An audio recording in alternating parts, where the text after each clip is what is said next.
All right, Telepathy 101 at Raven's Call in Sedona, March 28th, 2026. Okay, so a short intro to me. When my consciousness was put into a baby's body, I was completely and totally conscious. So not a baby, I was fully adult. I was escorted, I was brought into the baby's body by 4 NHI. So you're going to hear me say this a lot, NHI, non-human intelligence. And just so you know, if you're going to develop your telepathy, you're going to be talking to non-human intelligence. And we need to be able to discern what is good and what is not good, right? So we're going to go through all of that today. But I was with, and I have been with my entire life, non-human intelligence. And so that our source creator has made 1 trillion creations, right? I mean, he's got creations in every form you can imagine. And my non-human intelligence would be scary to most people. You know, one of them's a 20-foot praying mantis. You know, there's an insectoid race of all kinds. Others are very tall grays, little grays, Arcturians, merfolk, Sasquatch, you name it. But I've been with non-human intelligence my whole life. I don't like to hang out with humans. Lori is one of 4 humans that I only talk to.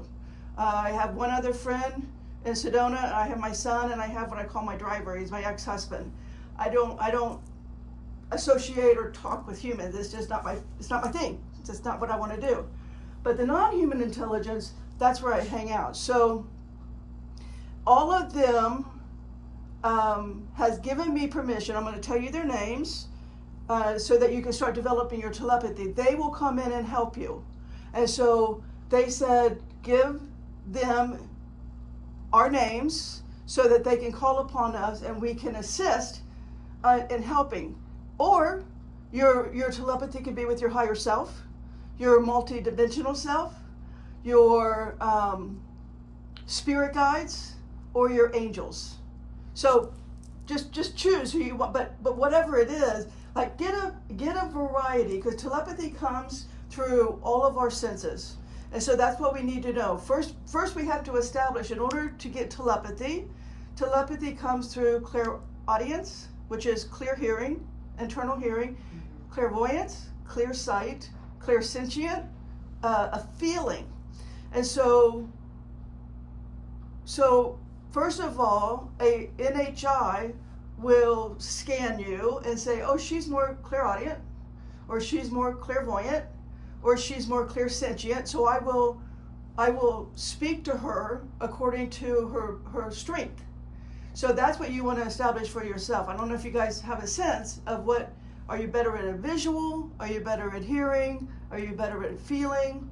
And so once you decide that for yourself, and you decide, this is who I want to make contact with, I would suggest in the beginning your angels, because we all, as a human, we all have angels assigned to us. They were literally built for us. That's like their only job in life, is our evolution and our journey. What we need to understand about angels is that we have more power than they do. Angels can do anything. They're time travelers, that's first and foremost. They're time travelers, they have all kinds of ability, but we have free will. They have free will also. So the point of saying that is, you must always say, I give my permission, my free will, my angels, and assign a name to them. It doesn't matter if you know their name, just assign a name, you know? So, and this is another thing to know, is that the spirit world rewards discipline. They're very busy. They've got jobs to do for us, but since we don't know that and we don't give them a job, then they gotta go. They're fighting battles that we don't know we're in, right? Their spiritual war. The only thing that's going on in the spirit world is war. It's 24/7. It's nonstop, and we need to know that our angels do get harmed. You know, everybody's got weapons of different kinds, and our angels get into battles for us. And when we don't pray for them, they can't go to work. You know, they may be in rehab, some type of angelic hospital, so to speak, for 30 days. So we need to understand that. We need to, once we begin to develop an intimate relationship with the unseen realm will respond back. Now we want to make sure we can discern. I'm going to show you some pictures on my phone or some videos at the end on what's called the false light. So we have angels of light that appear to us, and I'll show you.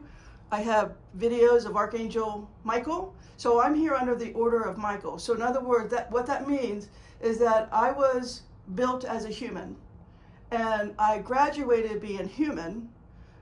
So when a human graduates in the Bible, they call that being the bride.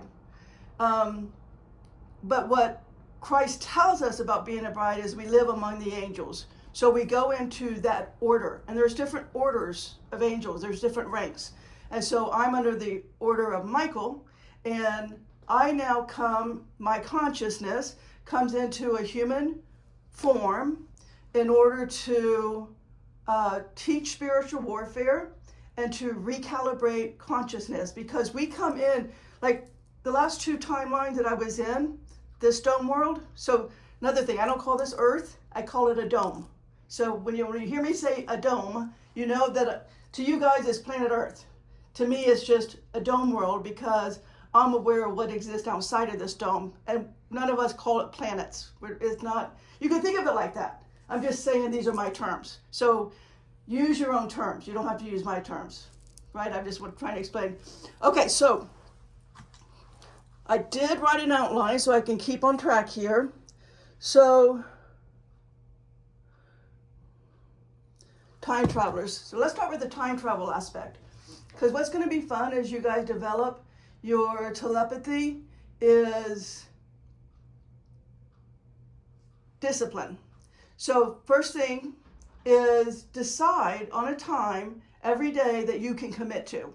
It can be early in the morning, it can be late at night, but you know you're not going to be doing your routines. You're done with, eating and working and visiting with friends, family. You know that you can commit to 8 p.m., let's say. Just pick a time, but you know you can commit to it. And my eyes are constantly watering, but you know you can commit to it.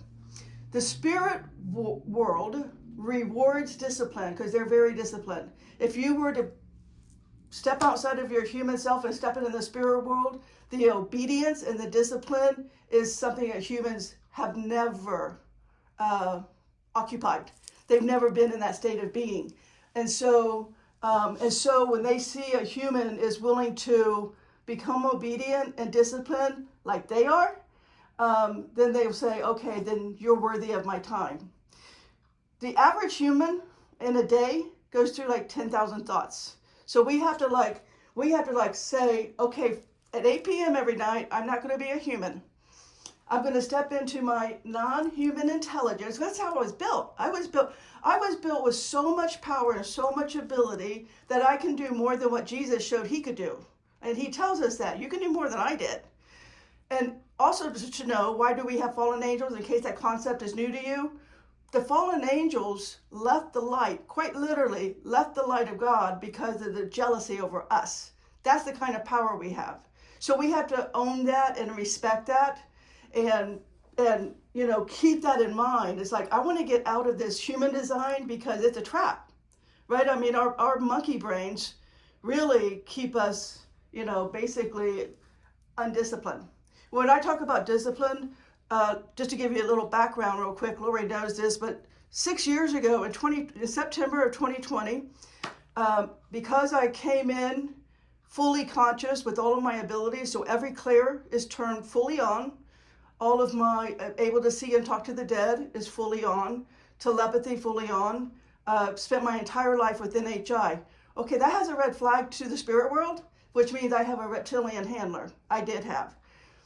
So my whole life, I've had a reptilian handler because it's like she can't come back into her power and recalibrate souls because those souls are mine. That's what the reptilians say and think and act. You're mine. And most humans are. They don't know it.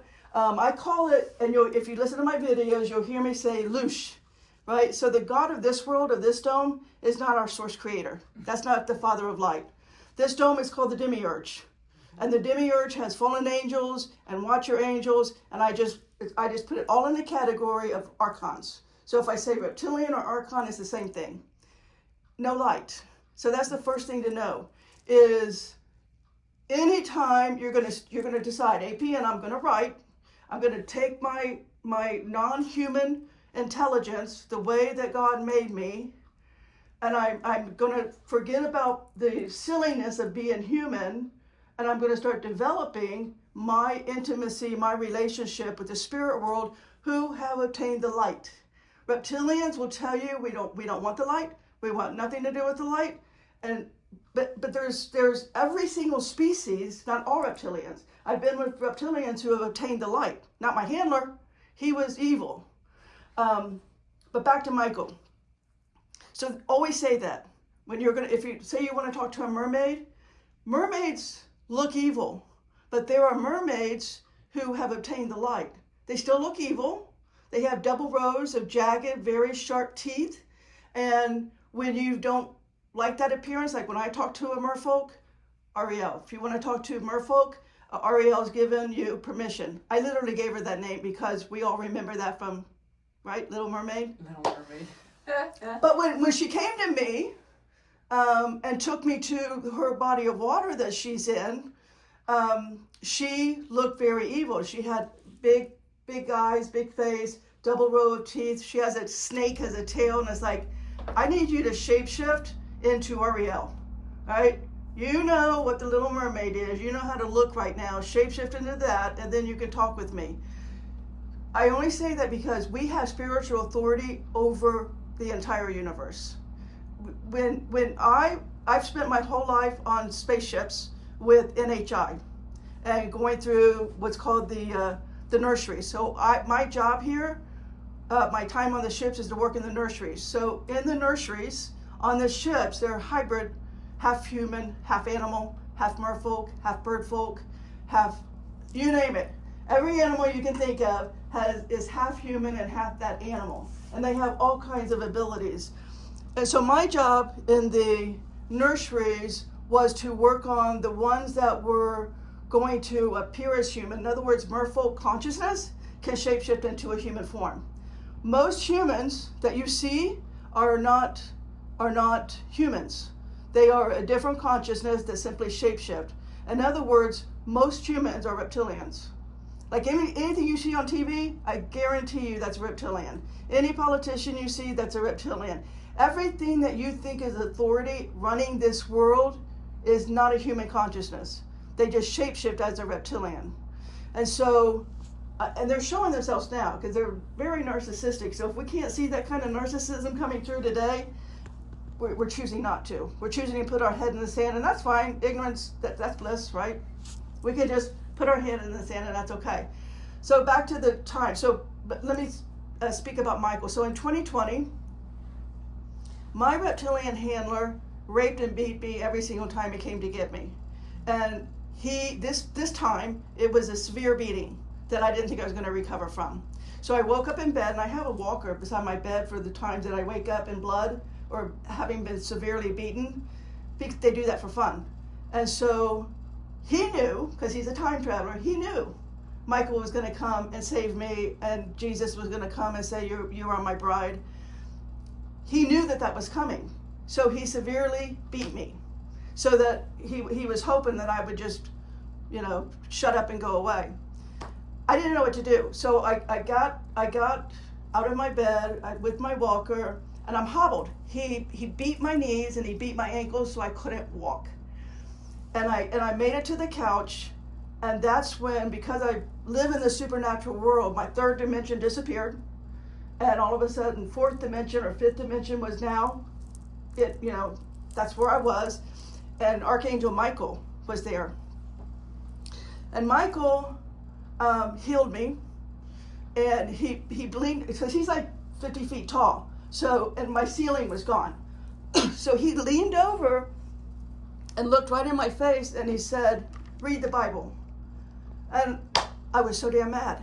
I mean, it's like, out of everything Archangel Michael could have said to me, that's what he says? Are you kidding me?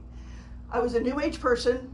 I was, the Bible was the furthest thing that I wanted. I thought it was going to burn my hands. I mean, it was like, you're kidding, right? But when Archangel Michael tells you to do something, you do it. You don't ask questions, you do it. I drove to Walmart and bought a Bible. I didn't have one. And so for 6 years, even to this day, I don't really see humans at all. Every waking hour of every single day of the week, I read the Bible. I've read it hundreds of times, but it's a living word. So each verse changes every time I reread it. Sorry I don't talk much, so it's easy for my throat to go out.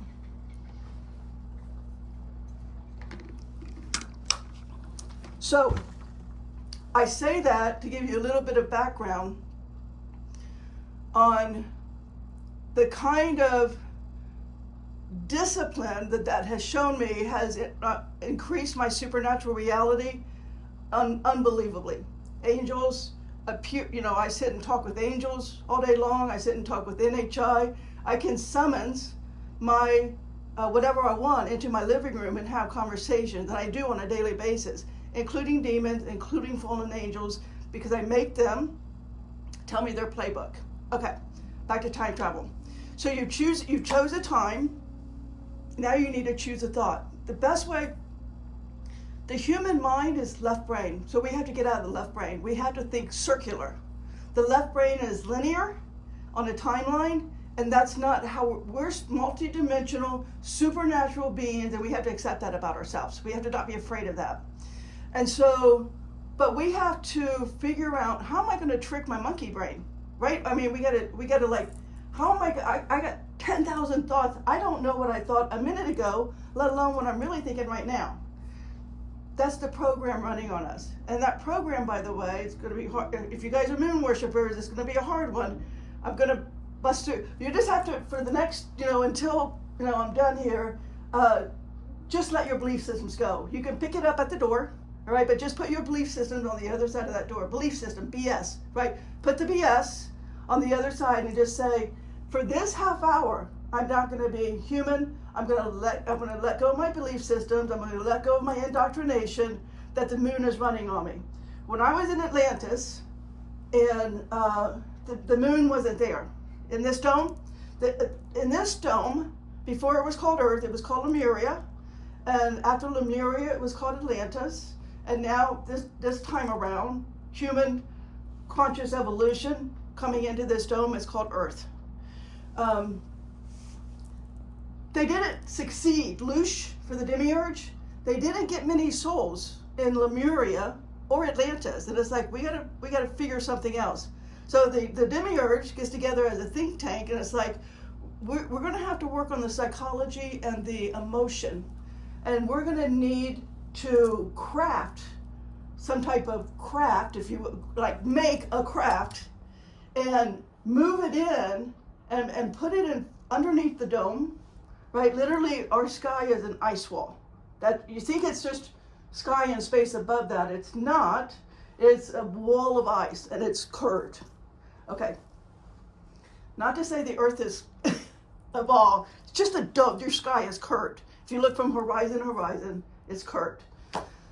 And so there is the sun in the ice wall, the stars are in the ice wall, and there's a moon in the ice wall. And it's like, well, let's bring our spaceship, put it right here over the moon so that people never actually see the real moon and get the benefits from that moon. But let's make it our moon, right? And so our moon is running psyops, psychological operations on us all the time. We as humans are diligently following and obedient to the I can't say that word, psyop, running on us by that moon. Do you notice it stays in the same place in the sky all damn day? Have you guys noticed that the new behavior of the moon? It's not moving.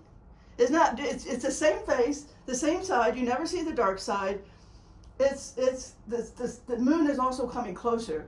To go out tonight and look at the moon and see how close it is to you, and try to think back to childhood, how far away it looked.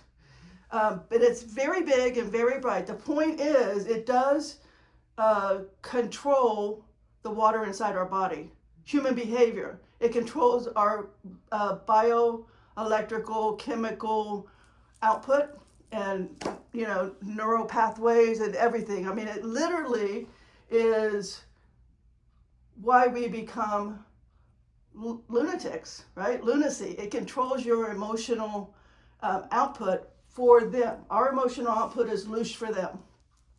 Now, having said that, that's what you're getting rid of, right? 8 p.m., you're going to sit down, and it's like, I'm just going to let it go, and I'm going to be open to talking to, and again, let's just start with your angels. Give your angel, I have spiritual authority to call you into this room, 8 p.m. every night. You and all of my other angels, because none of us know how much we have. When I call in my angels, there's tens of thousands of them. But they're happy to talk with a human who's found their spiritual authority. They celebrate that. They want you to know you have more authority than we do, and we're enslaved to you guys, and they hate that we don't have an intimate relationship with them. So here's what to do. I call it, questions in a hat. So let's say you have a hat or a box, and let's try to narrow 10,000 thoughts down to, let's go with 5. Let's go with 5 thoughts for the week, or for 2 weeks, and let's write down a question we want answered. I want insight. I want to know. This is, in other words, it could be a question you want answered. It could be, this is what I want to develop. And you angels, as my time traveler, go forward 30, 60, 90 days out. Find the people, find the door, find the resources that you can open up and align with my conscious awareness that will help me develop, fill in the blank, this way.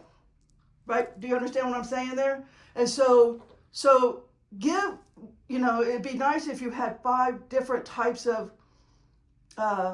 things in an envelope.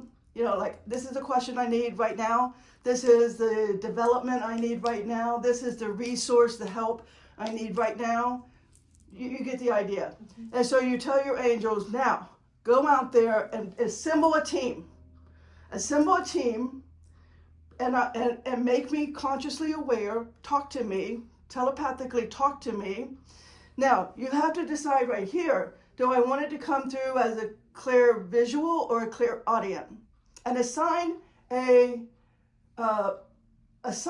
symbol to that question. So here you got the question in the envelope. You're not going to see it, right? It's in a sealed envelope. So let me give you an example of what I did. When I was in my 20s and I was engaged with my spirit guides on a daily basis, I was teaching, back then I taught at a community college psychic development.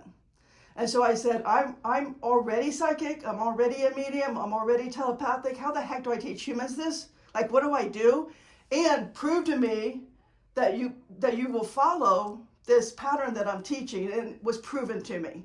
So not only do I just depend on my own abilities, I also always make the spirit world prove something to me.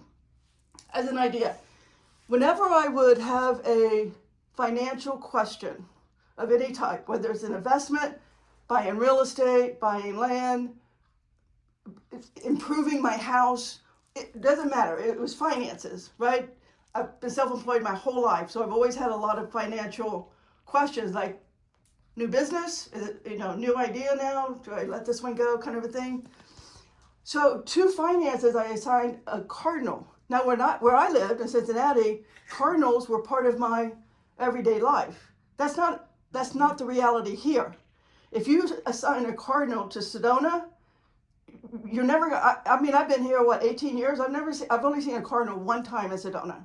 And it had to do with the financial question. They literally went to another state and grabbed the bird, brought it into my 3rd dimension, literally put it on my windowsill as I was deciding to leave the Center for the New Age, where I was making a good living, and go open up my own store. Remember that back in 2014? Yeah. They literally had to, I don't know where cardinal, they don't exist in the Southwest. You know how far that angel had to fly that bird to me? Up in Pine Valley, we get tons. Yeah. Well, and then now, more than ever now. is it, well, okay, 18 years ago, that wasn't the case. They've migrated. Well, everything's off their migration, actually. I mean, there are animals migrating to places they've never migrated before. Yeah. Okay, so here, you wouldn't want to, like in Cincinnati, I didn't assign a lizard or a snake to anything because it wasn't everyday life. Right. Here, everyday life is a lizard or a snake, a crow, a raven, Right. a hummingbird. A hummingbird. So you assign a symbol, and you make that symbol to the whole spirit world. To the whole spirit world, it's like when I have a question on finances, this is what you send me. Write it down, draw it, and keep to it. You know, like don't deviate from that, because the spirit world is like you humans, you the monkey chatter, right? It's like we don't know how to navigate all of your chatter. We can't like talk to you because you won't sit down and shut up. Like you're not stilling the mind. You're so busy with your night. That's another thing. I talked a lot about this on yesterday's video, which is called Being an Angel in a Human Body. We have to realize that while we're trapped in a human form, we don't have to live every single day with that monkey mind 9 to 5 too busy schedule. We have to say, you know what, I got to develop my spiritual awareness, my spiritual language, my conscious evolution. It's like I can't just do this 9 to 5 stuff. I didn't come here to do a 9 to 5 thing. I came here for my consciousness to be compressed and for me to figure out how to break out of that compression. And we can't break out of that compression when we're doing the same thing every day, when we're having the same conversations every day, the same routine, eating at the same time. That's a compression. That compression is constantly telling you you're in conflict with your soul's evolution. You're I guess I want to say celebrating being a human over being a consciousness trying to evolve to be in service to other realms. Because I only came here to be in service to you guys, but I don't like humans. So the only service, and I only say that because I can't take the monkey mind. I'm telepathic. And when I come into a gathering of humans, it's like, it's like nails on a chalkboard. I mean, it's like, get me out of I can't take it. She knows that very well. I get very disturbed. Just being in a restaurant sometimes is disturbing. So, but I have enough time not doing that.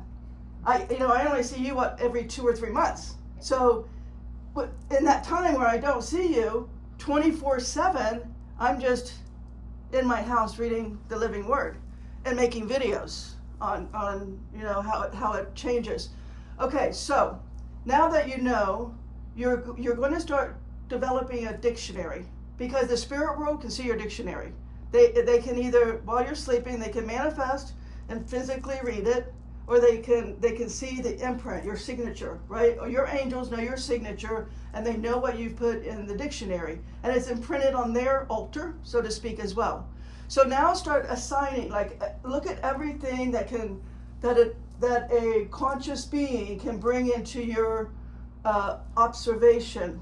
Like, think about your like, I spend time in this kind of building, or these kind of conversations, or in this type of outing with people, or outside in nature, and start assigning what everything means to you. For in other words, when I was making my dictionary, I had like 4 different birds meant 4 different things. A patch of grass meant a patch of grass. A cloud meant what that cloud meant. I assigned a meaning to everything, because I was a big hiker and runner. I was always in nature. It's like I always put myself in different terrain, different environment. In Cincinnati, like, I would drive around and go to different parks to run that day, or exercise, or rollerblade, or whatever. And so I would think about, what that park had, in which you can converse with me, versus another park, or walk by a river, or around a lake, and so forth. You get my meaning. So notice small. You don't have. It's going to be a pretty. It's going to be a one-pager kind of a thing, right? And so that's the first thing. It's like these are ways that when you, and tell them, do I want to hear it or do I want to see it? Like my clairvoyant and my clairaudient is the same. So it's like, so now, because I'm telepathic, once you start developing that your telepathy just naturally opens up. And so it's like, if I can do some things visually and some things audible, then that's how the telepathy just naturally blossoms. It's just there. And then, so when Sasquatch was to talk to you, he's going to come in and he's going to give you, it's going to be a download. It's going to be a visual. It's going to be, you're going to hear him. And by the way, Sasquatch are helpers. They were put here to protect humans. We forgot about that. We got more with them in Atlantis, and that's another story I'm not going to dive into. But they are very quick to come to the humans because they were actually designed to protect us. In this dome, with our skin, this is not, the sun is detrimental to us. This dome world is not where, we had a big furry 8-foot ape guy, highly conscious, 5D, interdimensional being that can come here and keep us warm or keep us shaded or whatever he needed to do. He quite literally was our helper in this dome because the element, the terrain of this dome is wildly deadly. I mean, as a human, you put a baby outside in an hour, it's dead. By whatever, predators, whatever it is. So Sasquatch keeps predators away from us. So if you don't want to talk to your angel, get to the local Squatch, right, involved. They're so, or 20-foot praying mantis, I highly recommend it. Okay. So we're understanding that part so far, right?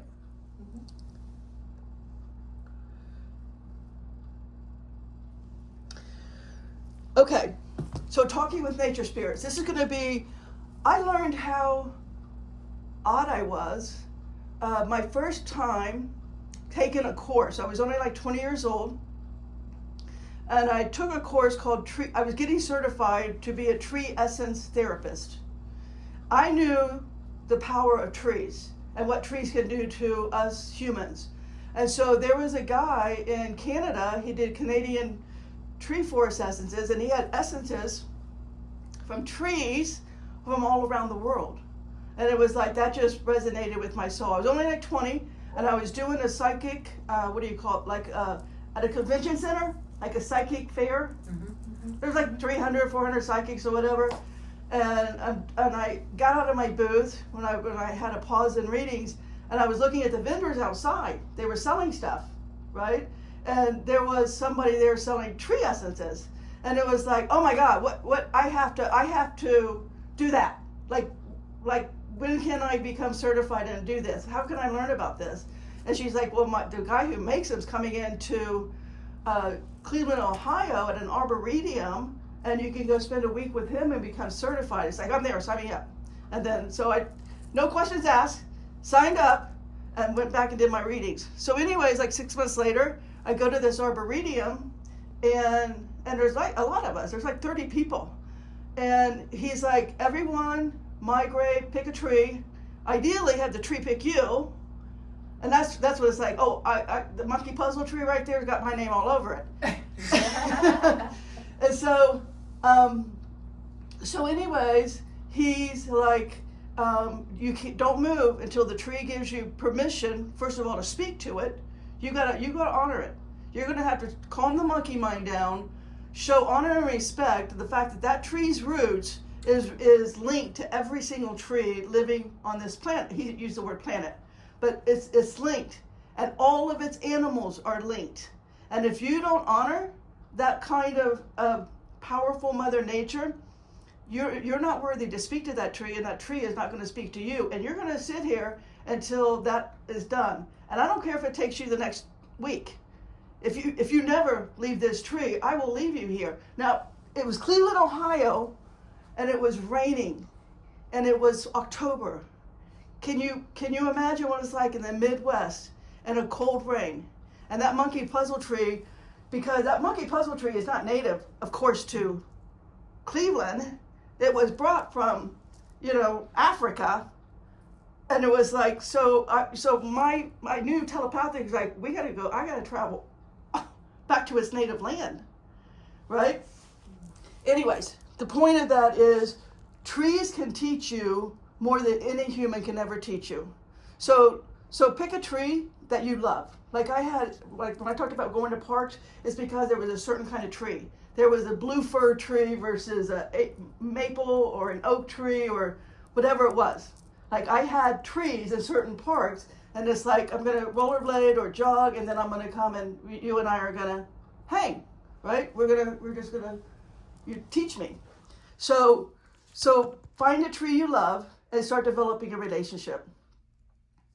And then ask that tree, what should I develop next? Should I develop a relationship with your elemental spirits, nature spirits, right? So whether you think of nature spirits as like little fairies or elves or gnomes, or it doesn't matter. Just give yourself a friendly little visual.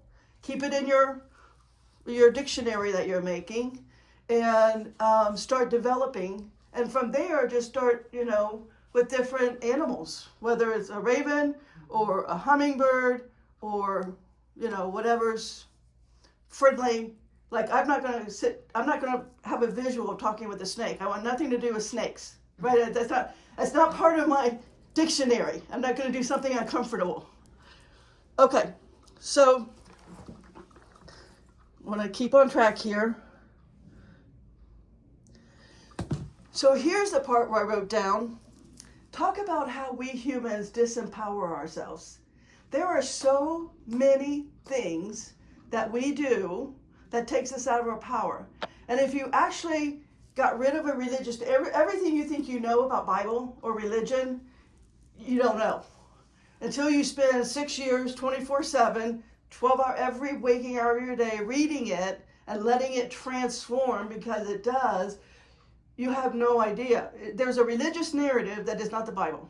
There's just a narrative. Everything's a narrative.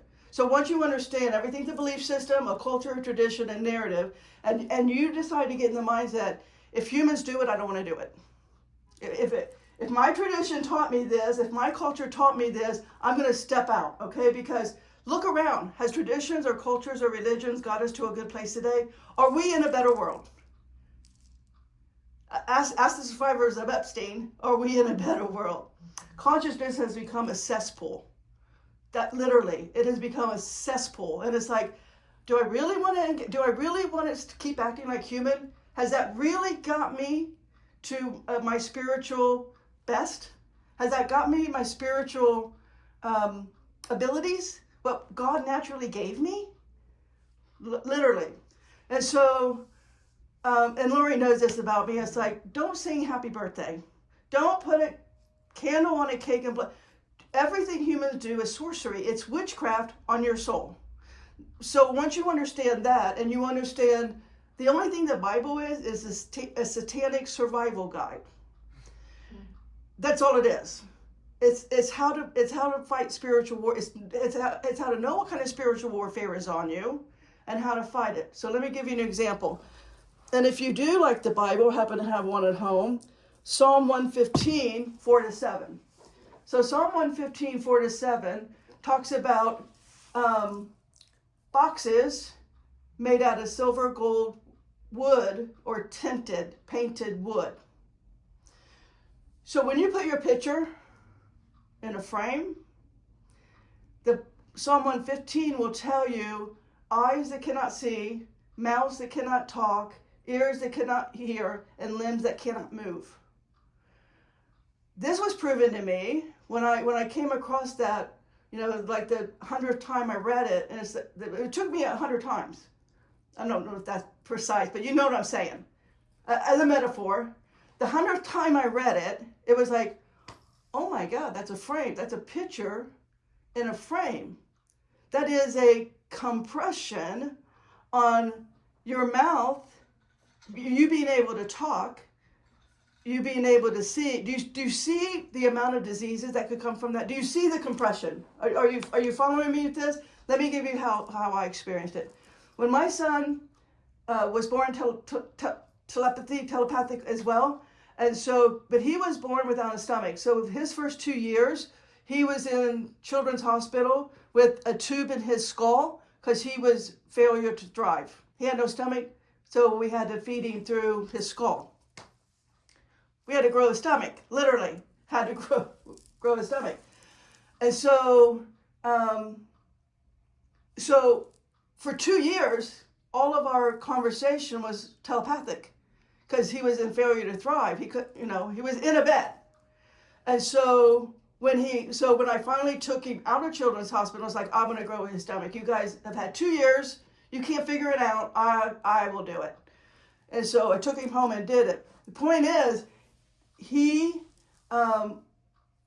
so for the following year, until he was 3-year-old, we continued telepathy, but he would hear me talk, right, to other people in the household or around family or whatever, and he would try to use that English language in his own way. So he developed his own little alien language.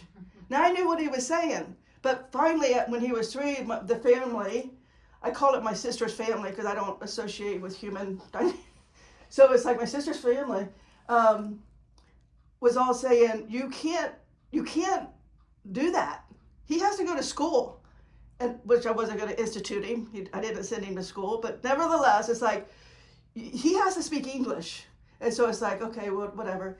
So I couldn't get him to break his language because most of it was telepathic. He was only listening to me telepathically.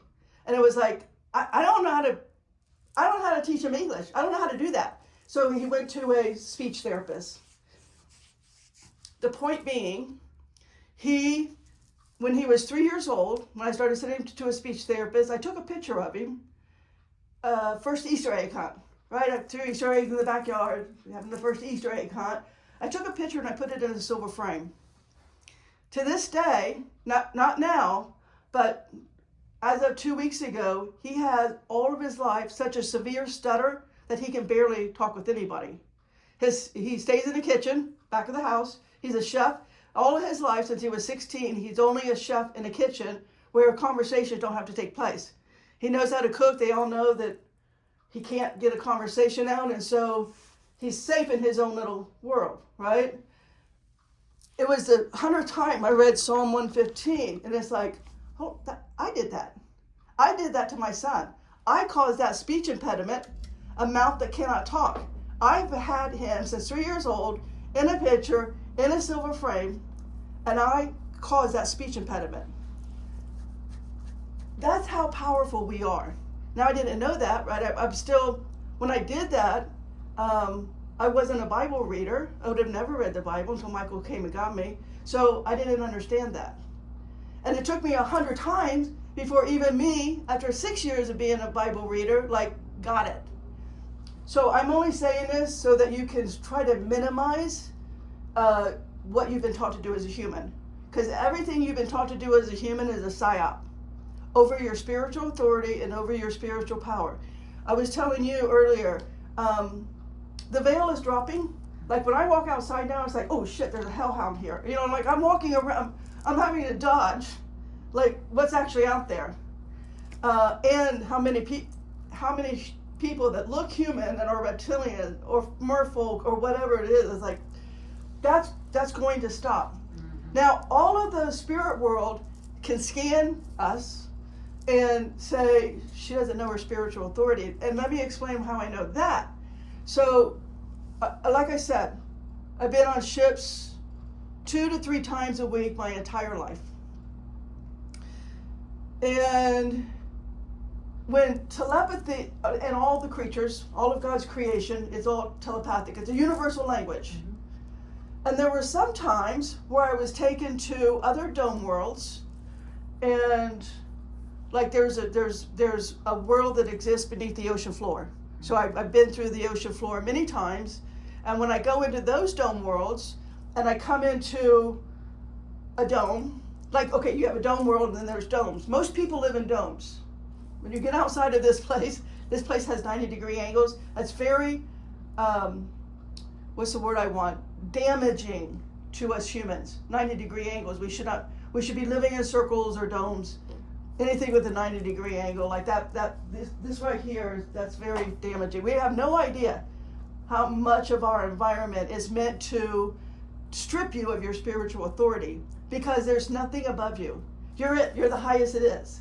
And when I went to other dome worlds, they would all step aside. Like, let's say there's 30 NHI in here right now. I would walk into a dome, and there would be 30 NHI, and they would all step aside, and it's like source-centered. And it's like, what is source? What are you guys talking about? And they couldn't answer me. And it's like, why is nobody answering me right now? I didn't know I had spiritual authority. They knew that I had spiritual authority, but I hadn't changed my thinking to circular. They knew that my thinking was still linear, and I was thinking on that timeline. But they could not talk to me. Because I have free will, they can't cross that. So you guys need to know that. Whoever you want to talk is like, I have free will, I understand my spiritual authority, and I want you to talk to me on this level. Through my dictionary, through audio, through whatever it is. But I didn't know that at the time. And once I came in to understanding who I was and what my spiritual authority was, all of those beings that were in that dome room at the time that would not talk to me, all came into my little living room. And I call it my cave. And first Sasquatch came in, and he's like, I'm so sorry that time when we were, it was the dome of the clones. So I was being taken to a dome in order to look at the eyes of the clone. This is 1990. To look at the eyes of a clone and say, is that going to work on the surface? Having said that, she knows you don't. I am a master eye reader. So that's my job in the nurseries, was to see how we can get human markers in the eyes of the hybrids so that they I guess, pass off as human. So that's what I did. I took my knowledge, and they were able to extract from me my understanding, my memory of what human eyes look like, and then make it in their hybrids. Give it the same human markers. So first, Sasquatch came to me, Leva.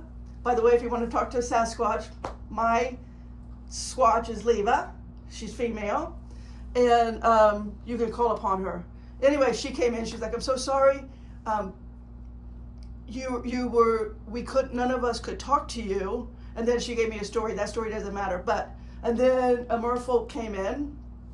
Same thing. We couldn't talk to you. And the rest of the creatures, they all came in. And it's like you're getting you're getting near. Like, now I already have it, but as they're telling me at the time, it's like, now that you've circled back around, always think about that, things in a circle. So now that you circle back around, we can all come and let you explain spiritual authority in humans versus the rest of creation. So the rest of creation calls us source. Again, at the time I didn't understand that, but source, so creator, source creator, he created his ranks of angels. And his ranks of angels they have free will.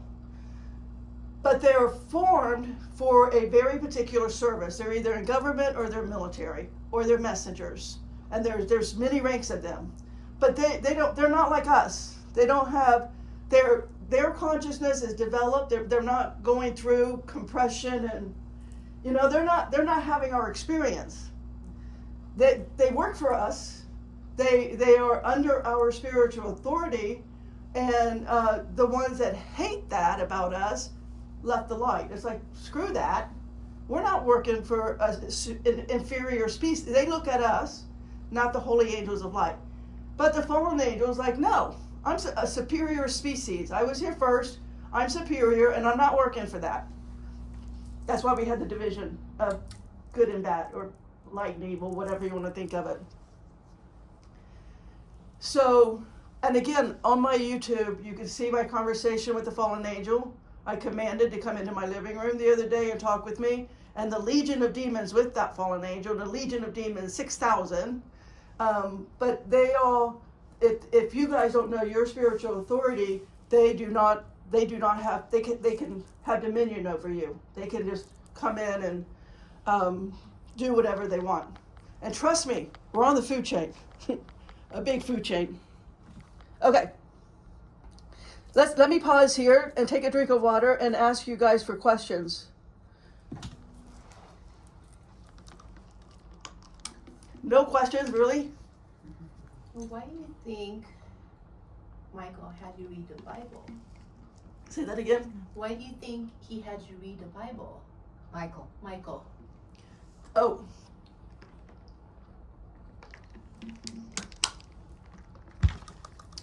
It's the only satanic survival guide we have. It's the only spiritual warfare book.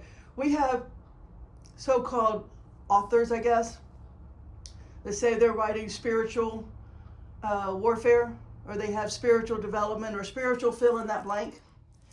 None of that is Bible verses. So, like I said, angels, they're governments, they're military, and they're in the throne room. And the only way that you have legal, spiritual warfare over a demon, a legion of demons, a fallen angel, or an archon is by saying, it is written, and you go through a Bible verse. Mm-hmm. So every Bible verse is for a satanic warfare, seen or unseen, on you. And so that's what it's just a satanic survival guide. It's not about Abraham, Isaac, and Joseph, or whatever all the stories are. That's all of those stories represent a type of spiritual warfare. And the only thing in this dome, okay, it's contained. So I'm not saying there's not other evil domes out there. There are, and I don't enter them. I come here to help the humans get out of their unseen warfare on their bloodline. Like quite literally, I work for bloodlines. So we're talking millions of souls that I come here to release in Lemuria, in Atlantis, and I'm doing it now. And so I spend the majority, the other day when I was giving a soul contract reading to someone, and I read Aramaic, and I know Aramaic, and I read the Bible through Aramaic. It's its original language. If you're going to read the Bible in Hebrew or English, throw that crap away. It's not going to work.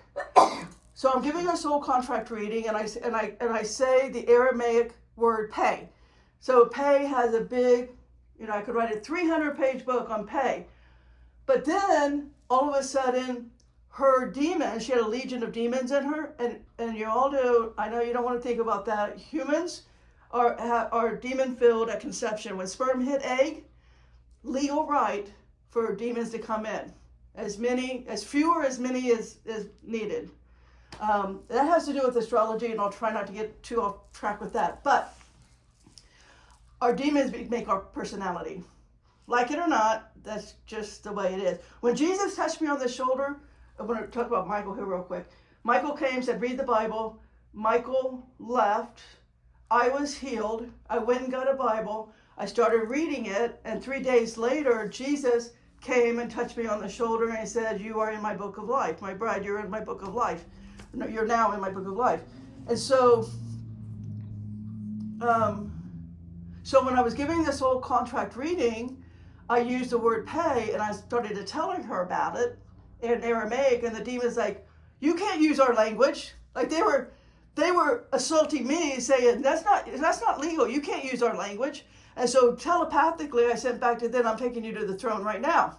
And I immediately went to the throne, and I called in under all of the order of Michael. I said, Michael, I want all of your angels in front of the throne. Here's the 4 Bible verses.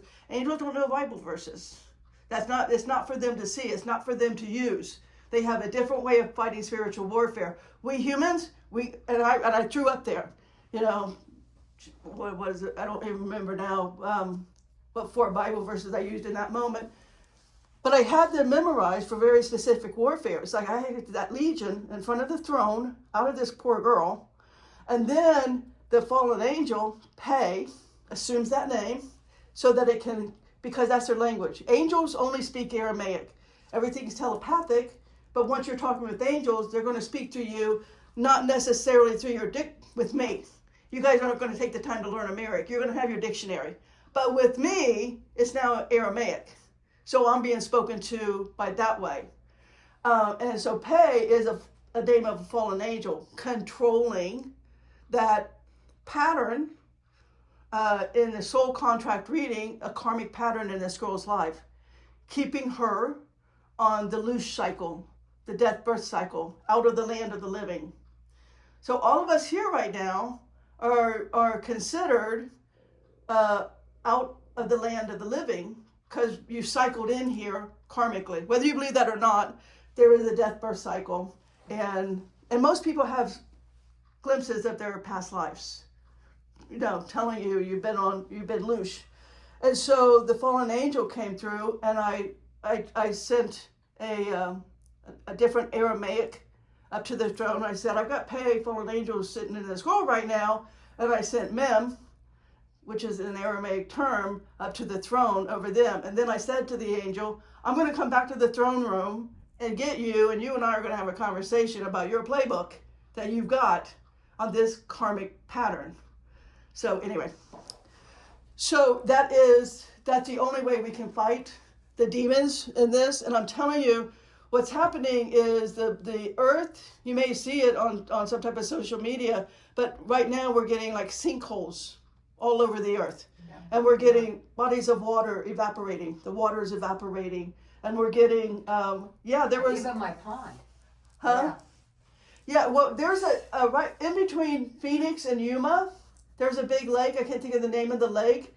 But as of like March, what was it, like the beginning of spring, like March 15? Yeah. It was already in that area between Phoenix and Yuma, like 115 degrees. Mm-hmm. Broke all records. It's never gotten that hot that quick in Phoenix. I mean, it's not supposed to be it's 90 this past couple of days. It's not. Yeah. That's supposed to wait until June. So the moon's closer. The sun is now this white blob, like this fluorescent white blob in the sky. It's hotter, and the color spectrum is changing from white to blue. But our eyes can't see that color spectrum. The point being, we live in a multidimensional reality. Us humans, we can only see between 400 to 800 hertz. And there are things that living in other hertz, like megahertz, nanohertz, gigahertz, and those creatures are going to start being seen now. Mm-hmm. And so it's important that you know that, because everything's breaking down for a pole shift. Mm-hmm. And the pole shift is to accelerate. So what's happening? Like, you can think of this war in Iran as whatever you want to think about it. There's a million narratives to that. But my narrative, if you will, is they did this in Lemuria, they did this in Atlantis, is to make us uncomfortable, take us out of our comfort zone. Like if we all of a sudden don't have oil and gas and energy, can you imagine how uncomfortable you'd be? And can you imagine how that's going to make you stretch out of your comfort zone? Everything about telepathy is stretching out of your comfort zone. It's like letting go of the normal, being human, accepting I'm supernatural, I'm a multidimensional being, I have complete spiritual authority over everything, no matter how threatening or bad it looks, and I've got to stand in that power. And I've got to be able to discern from my family and my friends and my neighborhood is what's going on right now. Like how am I going to handle this situation? And I'm not saying you need to know a Bible verse, but it wouldn't hurt at least to know. I think it's John. I'll look it up here in a minute. But when Jesus was done with his work here, when he conquered the demons, he literally said, "It is finished."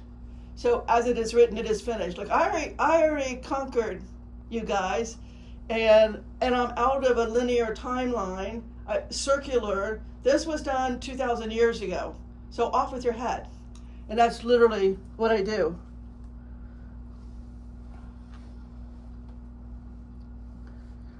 Okay, so notice what you notice.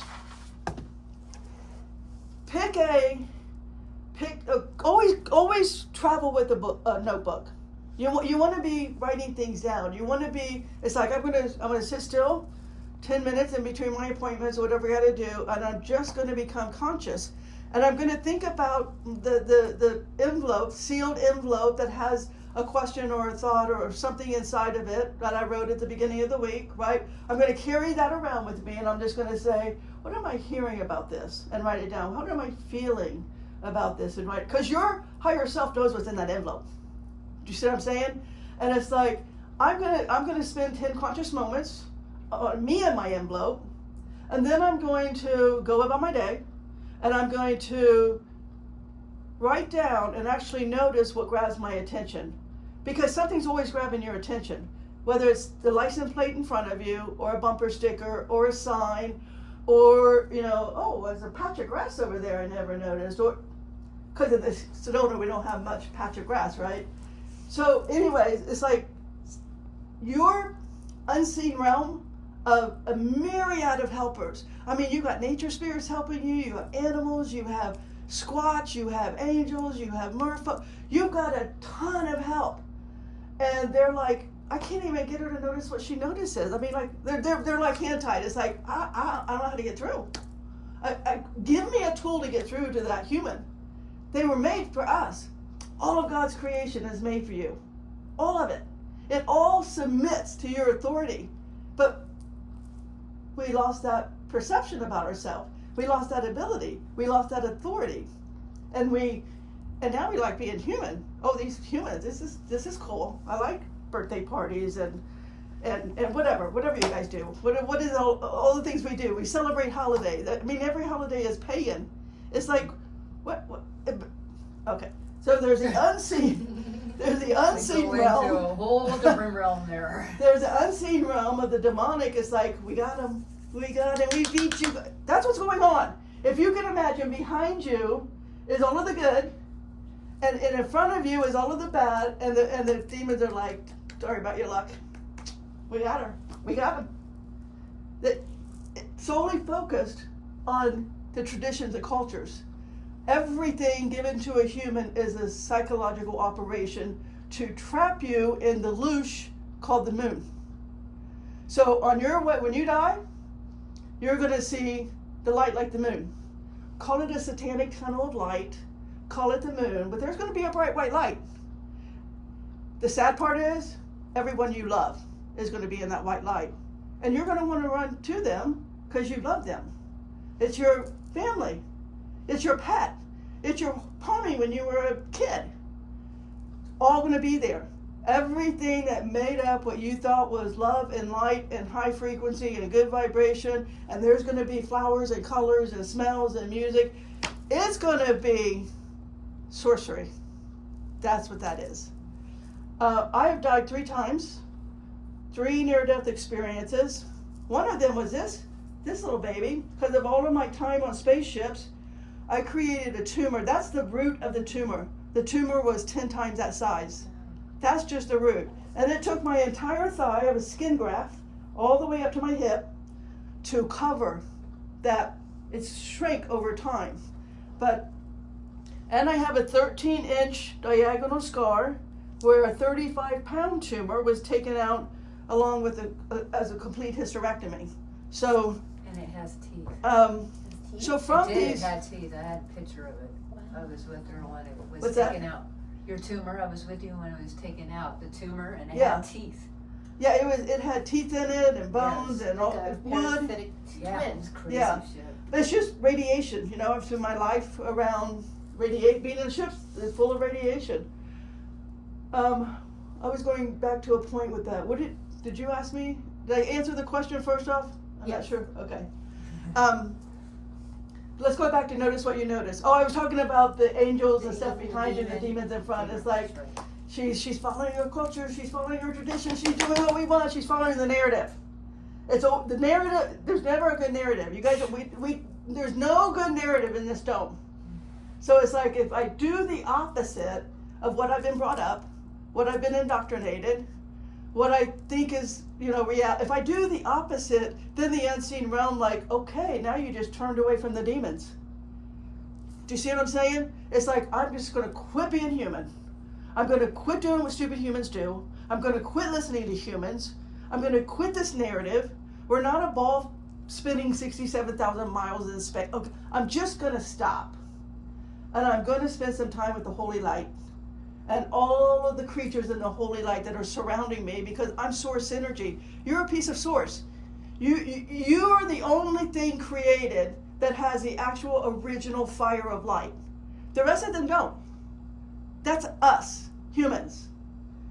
And it's like, I gotta plug in. Because if I'm doing what I think is normal for a human to do, that's demonic. And it's so cleverly disguised, is it not? I mean, how many years have you been celebrating birthdays and candles and cakes?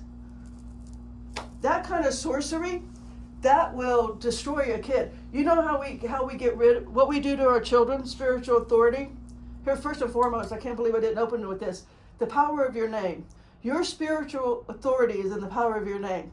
When you hear me sign off on the video, lately, since I learned Aramaic, it's Anita, K-O, it's Potter out. That Anita, Ta, is the code of light 22, is the highest code of light. And if you don't understand, like most of us have been trained to not use our birth certificate name, to abbreviate our name. Do you want to abbreviate your power? Are you kidding me? We get nicknames, and women have been trained in this culture, America, have been trained to give away their last name and take on the man's name, giving the man dominion over you. Are you kidding me? That is so effed up. Wait, what? We have to start bringing up babies. None of us are having babies, but you see what I'm saying? We got to start letting the young adults out there who are having babies, like, stop. Don't do a single thing that you were raised to do over your baby.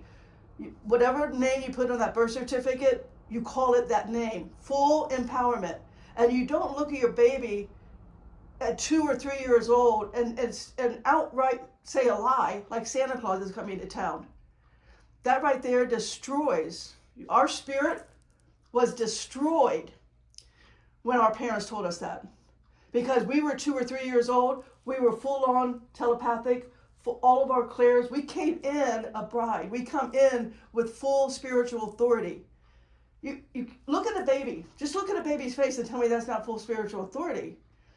And then when mom and dad, the only thing that baby knows is that mom and dad is their entire world, that mom and dad would never lie to me. And if mom and dad says Santa Claus is coming, then he must. That is demonic permission to enter more. Demons already entered when sperm hit egg. Now, a legion of demons are coming in because mom and dad just lied to you, and that gave a legion, 6,000 demons, permission to come into the baby. And we think it's cute. We think that's cute, to lie to our babies. Do you see the psyop? How every single thing a human does is psychologically damaging to the point of lunacy. We're original source light, and we have to start living like that. Now the pole's going to shift. I only come here on timelines to figure this out and to let you know a pole shift doesn't have to be a traumatic death for you. You're going to learn how to switch timelines. Last time I had lunch with Lori, not that it was the time we were at Golden Goose. Yeah. I'm practicing my timeline shifts. I'm working on it all the time. I'm remembering, like, what did I do in Atlantis?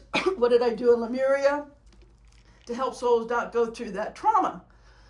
And so I'm sitting at the table with Lori, and I unrolled my napkin out of the silverware, and I put my napkin right there. And I have OCD, first of all. So trust me when I tell you I have a very specific way of folding and placing my napkin. It's just, you know that. I mean, I don't know if you guys have been around OCD people, but we have patterns that we have to follow. And I'm very particular about the stupid napkin on the table. And we barely even eat, and all of a sudden the napkin's gone. It's just gone. There was no one in the restaurant. No. I mean, I looked around and it's like, there's no one here. No one just came and grabbed my napkin. It wasn't on the floor. It was just gone. It was like, see how subtle that was? We just shifted the timeline. So you guys, the fact that you're with me today, you're not going to go through that trauma. You're not going to go through the trauma of a pole shift. So when you hear me talking about pole shifts all the time on the videos, don't worry about it. You'll just pop out of your body. Well, yeah, because we're not really in this dimension. Okay. What type of work we do all kinds of different things, don't we? Okay.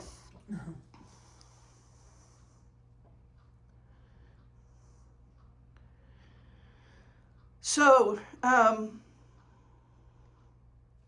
another thing. I don't know. I never noticed, Lori. I don't know if you drink caffeine. I don't think I've ever noticed you. Don't. One thing that I can. only drink water. Just talking about things that can. If we get rid of things that keep humans so Dumbed down. trapped and dumbed down, Sugar. caffeine is one of the biggest drugs on the planet. Yep. Caffeine, what it does chemically to you is fight or flight. It has your, your adrenals in constant fight or flight mode. Yep. So they really, when you think about the unseen world, everything that disempowers a human comes from the demonic, and everything that keeps you from seeing the unseen spiritual hierarchy and creatures, if you will, that's always around you all the time. It's things that we do to ourselves. So like today, the biggest, I guess I want to say platform for the devil, for Satan, whatever, is social media, posting still pics on social media. You'll notice in the videos, you're never once going to see me. So you'll see my legs. I'm in a chair, like my lazy boy, and my you just see this, from my knees down. And so when we put our senses, like our eyes and our mouth and our ears and our mobility, because I'm also always moving my legs. I'm making sure that I'm not like just keeping them like they're frozen. When we enclose that in a frame, you have no idea the coven of witches or sorcery, however you want to think of, whatever your BS wants, can think about that. If you don't know that while those frames are being manufactured, there's not a million curses or sorcery or whatever put on that, then we're being a stupid human.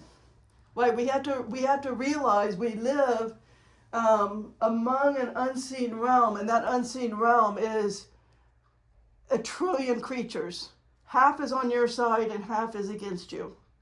And we just don't connect to what's on your side. And so, if you can minimize the amount of times you put somebody came in. Mm-hmm. If you can minimize the amount of time you put your best features, your face, everything all of your senses. Like when you put it in a frame, you block your senses. You block your third eye, you block your inner ear, you block your heart, your clear sentient.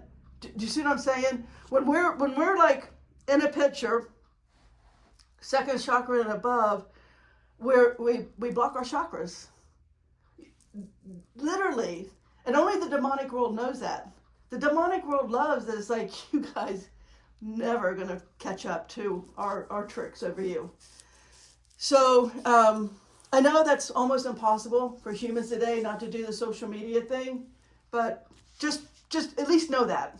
Like, how am I going to get rid of the witchcraft I just did on myself? Like, just know you're participating in what started out as sorcery, and you're giving legal permission. You guys have probably never been to the throne room and you won't go there, but I go and I watch that. I watch how many demons and how many fallen angels walk in. It's like, she just posted on social media, and they open up cases against us. Now I'm up there fighting them all day long. But it's like, that bloodline, I just watched that demon and the fallen angel beside it walk in and open up a case against that bloodline. That means there may be 1 million souls tied to that bloodline because that influencer needed to post herself 100 times in a day on social media. 100 cases opened up. Every time you post yourself, there is a demon and an angel assigned to each human, right? Because we're spiritual authority. It's like, ooh, look, she blew on a candle on a cake. That's a case being opened up. And it's not just opened up on you, it's on your bloodline. And it's why you see your mom and dad and your sister or brother or your pony or your dog in the light as you're going towards fake Jesus and fake angels. That's what I want to get to now, false light. So what's going to be happening is, the last time I channeled for someone was before Michael came and got me, but I used to, I've been a psychic my whole life. I've been channel my whole life, seeing dead people, talking to dead people.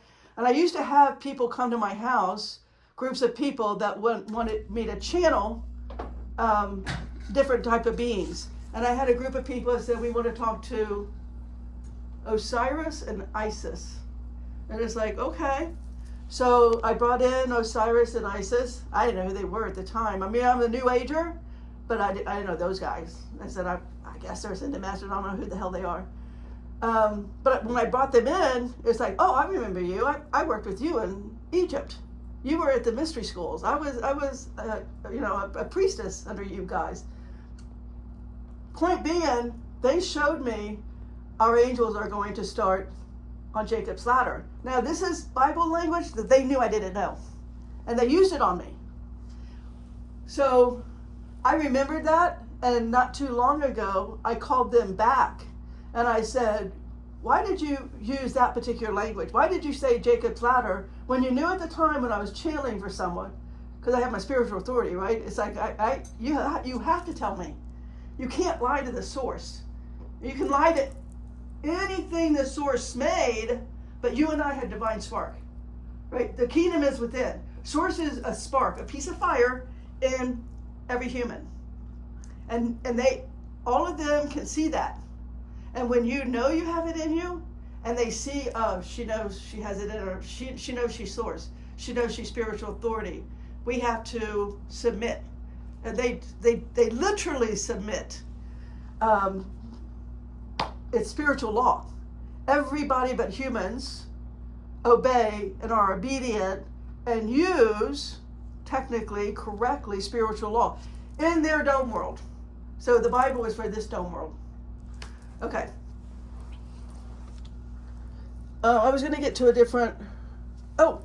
so I love this one. So this was back when I was teaching psychic development at a community college in Cincinnati. And because in Cincinnati, we have ponds everywhere. Like the neighborhood I lived in had a pond. And I would go sit at that pond. It's just bodies of water in the Midwest are plentiful. Yeah. So you may have to just, you have a little pond in your backyard. Maybe you go to Lori's house and do this, or maybe you, I don't know. Is there a pond in Sedona? We don't have a pond. We can go to the creek. Or you can just have a visual. Like if you're a visual person, buy a painting. buy a patch of grass water. with a pond. Yeah. Whatever it is. But if you can just be, it's like, as a medical intuitive, I learned that every cell has a story. And that we humans are so connected to each other that each human life is I'll wrap it up within 30 minutes, I want to say it's like we come here for our bloodlines. We come here, think of it ancestors. If bloodline that's not your, love language, ancestors, we come here for a group of souls.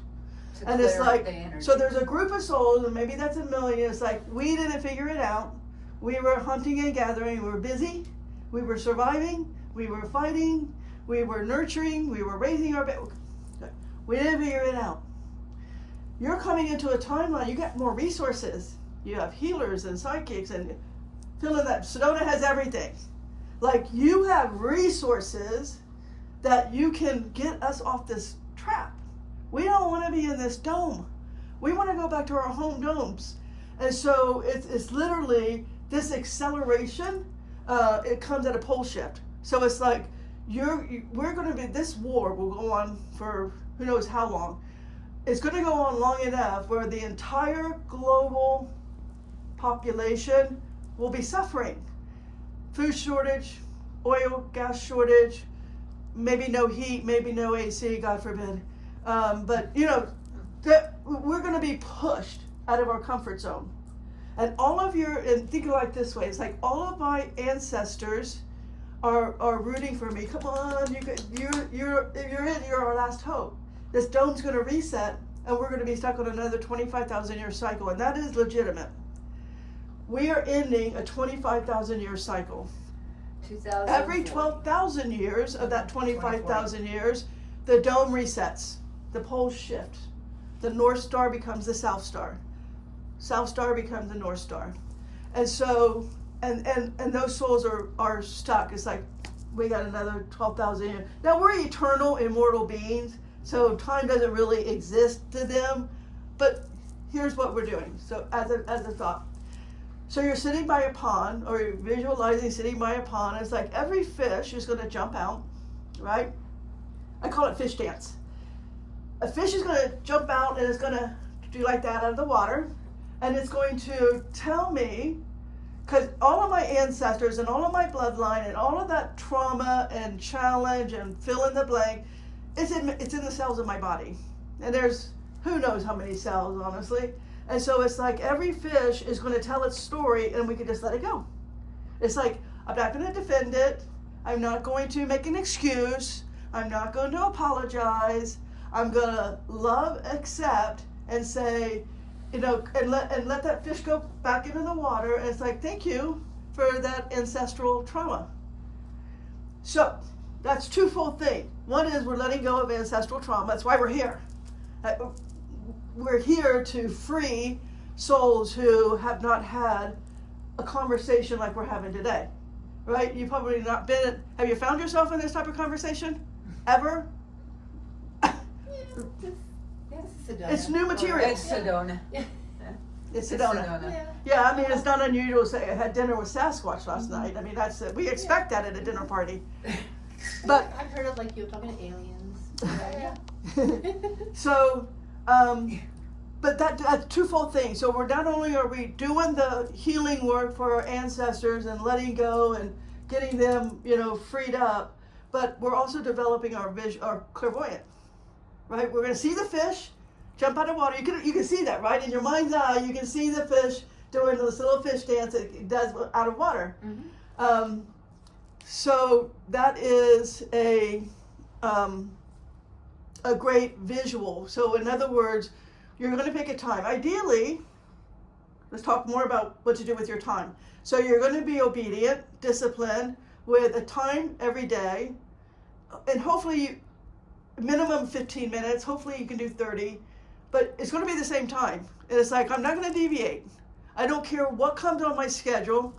I'm going to, even if I find myself at someone's funeral at 8 p.m., I'm going to go off to the side, and maybe I only have 5 minutes today, but I'm still going to do it. I'm going to show the spirit world I am dedicated and committed to making you an intimate part of my life, to having ongoing conversation, ongoing visual, ongoing help, ongoing resources. I want this intimacy more than I want my husband's intimacy or my child or my whatever. A human, put it that way. I want intimacy with the spirit world more than humans. I'm going to give the spirit world my commitment and my obedience and my time, and they're going to reward me abundantly. And they do. They will. It's just there. I was going to tell you something else. So when you're doing this, sometimes it's automatic writing. It's just like what comes through. Sometimes you take that time and you'll say, I noticed a lot of things in my notebook today.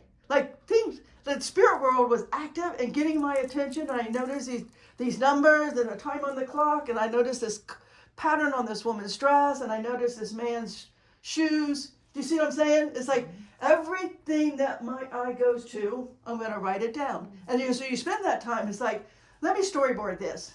Let me just see how this all makes. This is telling me something. It's a puzzle. It's like, I got to take the thing I saw there, the thing I saw there, and the thing I noticed there, and I need to make it fit because it's a story. I accept that it's absolute truth. And maybe it's the truth or the story about something's going to happen 3 days from now, knowing that the spirit world are time travelers. So it's like, I'm going to put this together the best way I can put it together, but I don't know what it means today. But I know probably in the next 7 days, something's going to happen in my life, some phone calls, some conversation, something's going to happen, and this makes perfect sense. And that's really important, that you, at the end of a week or 2 weeks, but that you look back and it's like, You know, when I was automatic writing on Monday, it made no sense Monday, but it completely explained Thursday to me. Do you see what I'm saying? So sometimes you're noticing what you notice, sometimes automatic writing, sometimes you're holding the envelope, right? You put 5 thoughts, you've taken 10,000 thoughts and I'm narrowing it down to 5 for a week.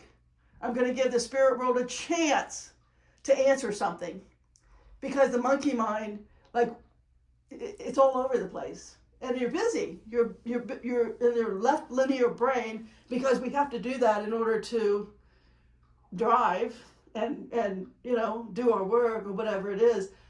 So sometimes it's going to be there. I'm listening to what he's saying. So he's saying, talk about your Cracker Barrel sign. So sometimes we're busy. We're in the left brain, right? And we're driving.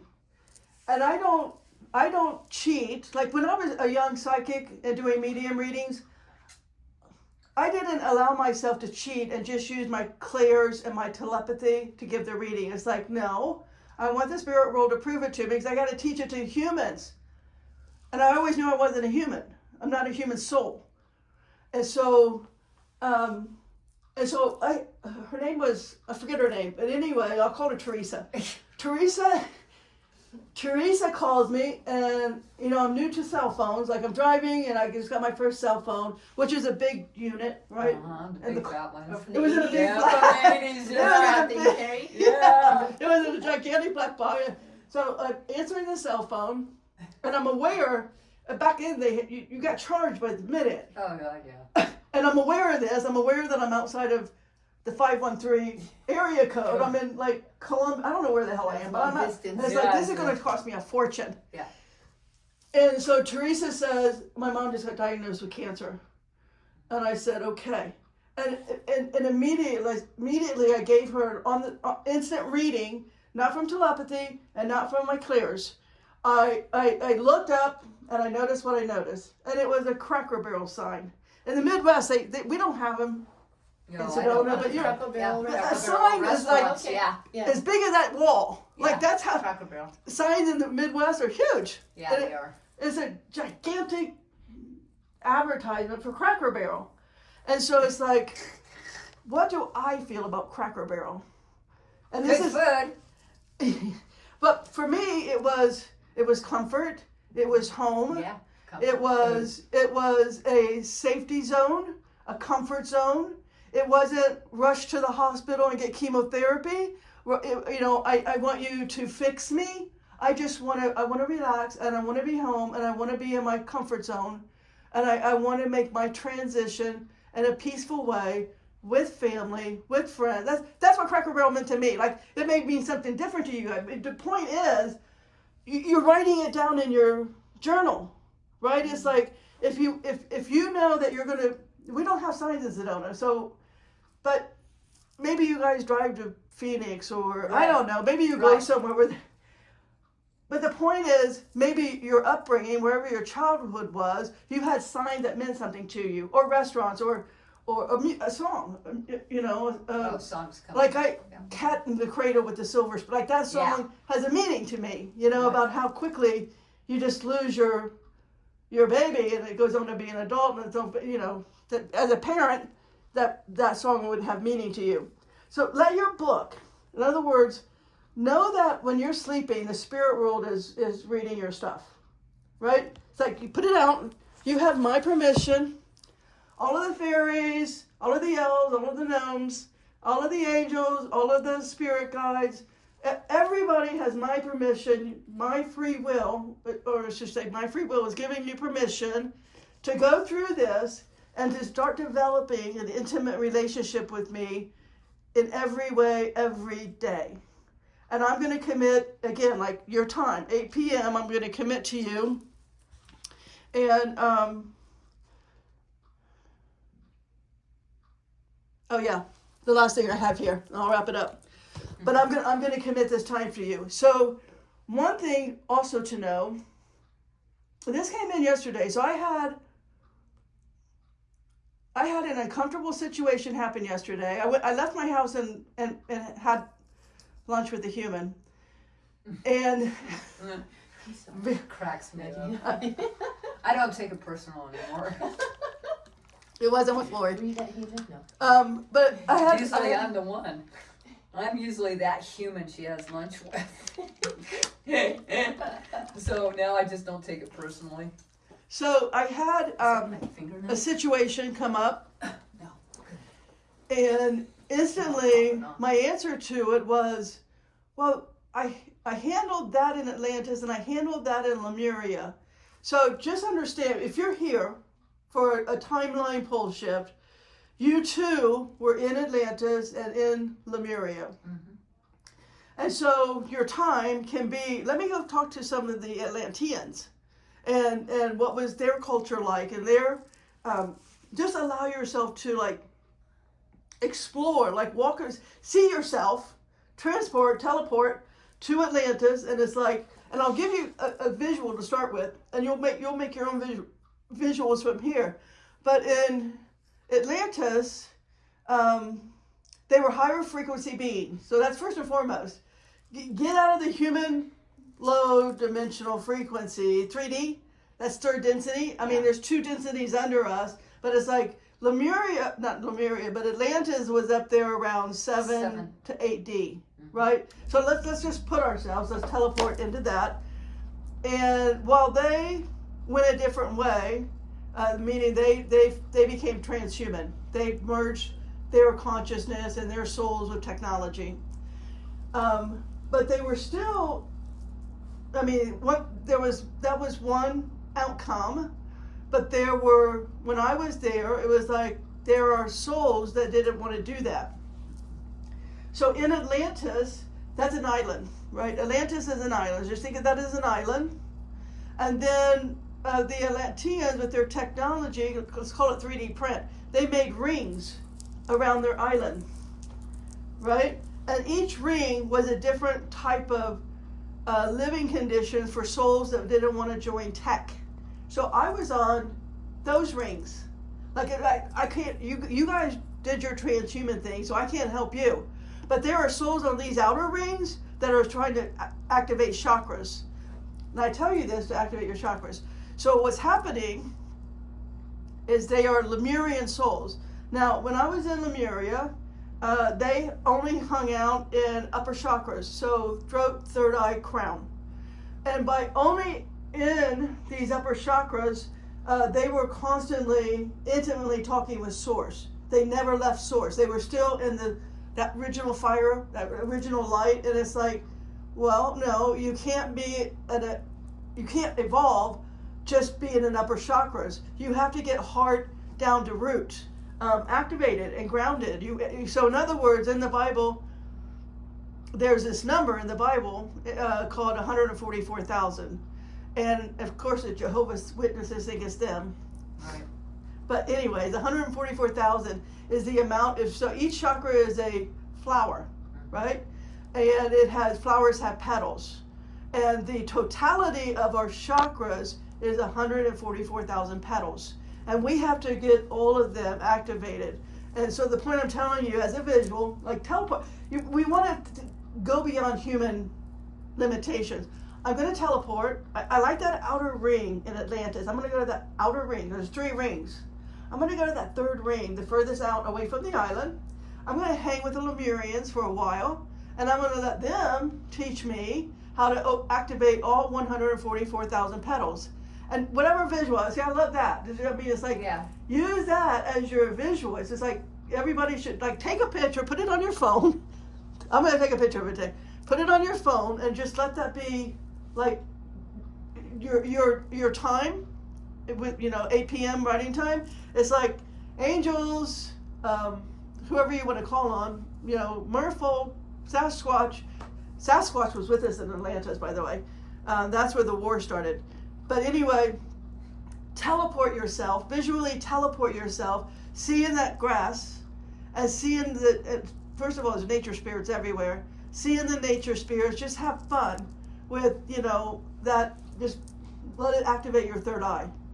And then just feel what it's like to be grounded for your root chakra, second chakra, third chakra, actually go into the grass on that ring, down into the ocean, to the floor of the ocean, if not through the floor of the ocean, and just like I'm open and available to talk to a pod of dolphins or a whale, or I give permission to you, dolphins, or I've already given my permission to my whale. I worked with dolphins in Atlantis, so when it came time for the pole shift in Atlantis, my consciousness was taken out of my body and put into a pod of dolphins, and we navigated the waters. That's how fish dance. We navigated the waters because land is falling and land is coming up, and the dolphins know how to get around that. But the point is, it's like I don't want to go through a pole shift. I don't want to do. I'm giving permission and do whatever's comfortable. If you like sea creatures, sea creatures. I've already talked to my whale. My whale's taking me this time around. Even though I don't live by the water, the waters are going to rise, Yeah, they are. and soon this will be beachfront, you know, or whatever. So the point is, you realize you have free will, and all of the spirit world has so much respect for your free will, way more than you have. So you're constantly prepared. You're thinking outside the box. It's like, okay, if a fire comes, you have, Wally the whale, or Ariel the mermaid, or Leva Sasquatch, you have my permission to take my consciousness out of my body before I experience being burned alive in a fire. When we think like that, we're thinking like spiritual beings. We're getting out of the left brain linear trap and out of the psychological operation. We're working our spiritual authority. Well, first of all, we're claiming it. You probably never thought to claim your spiritual authority or how to claim your spiritual authority. And the demonic world understands that. And trust me when I say they have a demon fighting the case against you 24/7 in front of the throne. She's not waking up. She's not. She's never going to figure it out. I mean, if you could just imagine that. Just spend one of your 8 p.m. time, like, what's it like to be in the throne room? Just teleport yourself to the throne room and just watch the strategy and the words that the demons know the living word, the Bible, better than any human could ever conceive it. Because humans are under a religious narrative. They don't read the Bible as a satanic survival guide and know how to open up a court in front of the throne with that. I was doing it in Lemuria. I did it in Atlantis. It's like they get the Lemurians. It's like I had to open up cases. It's like they're not activating lower chakras, so that I had to save souls by opening up a court case, knowing what their book was. I don't remember the name of their book, but everybody's got a survival guide for their dome. Well, this dome, I mean, I'm saying I don't know. It was still the Bible. I just don't know what it was called. But it's this dome. So it's like I knew what to do with what I was dealing with. Okay, I think I'm done. So I'm going to stop recording. Any questions? No.